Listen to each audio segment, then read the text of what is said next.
So, Kerry, why do I need video? Why is video important?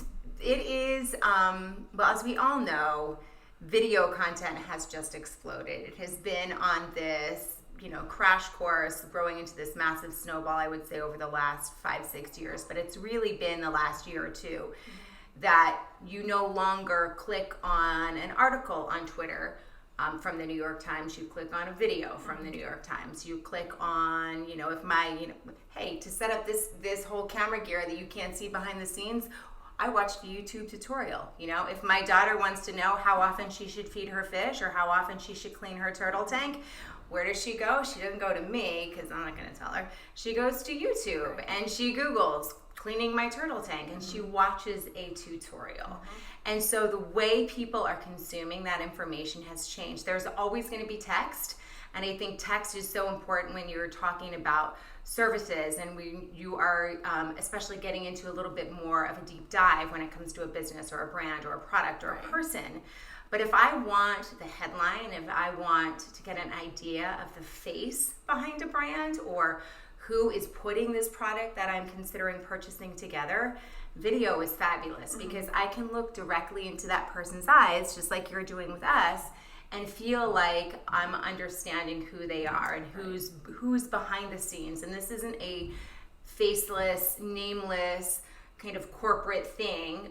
There's nothing, inherently wrong about that, but most of us want to be identified with our brand and our business, and video is such a great way to do that. And it is, I think it might be this year that 80% of all YouTube or all internet traffic rather is video. So if you're not on that video train, as I like to say, it's going to be running you down at some point in the near future. So whether it is you need to put a tutorial on YouTube because you are trying to explain a new product or how you do something, or whether it is you need to put a brand story together, or you are, you work for a corporation, and even the stodgiest corporations now have YouTube channels and Vimeo accounts, and putting that content out there for people to consume. That's where people are doing their research. They're doing it on YouTube now, not as much Google anymore, and they're all linked together.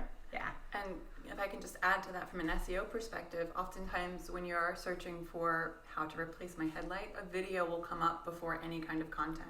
Absolutely. And trust me, because I don't know what, doohickey B goes into widget D and all this other stuff. I want to watch somebody show me how to do it, because if I try and fix the headlight based on something I'm reading, it's lights out. I need to watch that stuff. It doesn't apply to everything, but if there's a way for you to incorporate video content into what you do or what you teach, what value or education you can provide to your clients, is a great way to go. And can I just ask, I know for a while you did video advertisements on YouTube. Mm-hmm. How did you find that successful, and what are best practices there for you? So it's interesting. I did video ads on YouTube, and I did them on LinkedIn as well.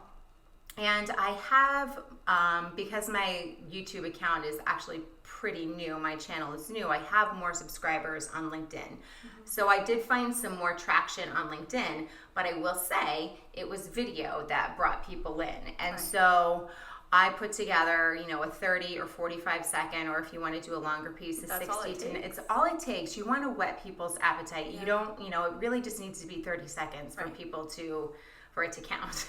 And I think if you can put that out there and people get a better idea of who you are, just at least feel like they're connecting with a person, they're much more likely to give you a call or schedule a consultation or whatever it is that your call to action is. Yeah. I found great success with video. And Monica and I were actually talking before we started this podcast. When you do post video content on LinkedIn, even if it's not an ad, you find that people are more likely to engage, and they're more likely to comment and share and all that other stuff. And that doesn't necessarily transfer into a one engagement or one comment means one new client, but you're top of mind and you're being seen as somebody who is, an expert in whatever area you're an expert in, and as a thought leader, not just about necessarily what your direct services offerings are, but also you as a personal brand. You're a female business owner in our case, or a mom,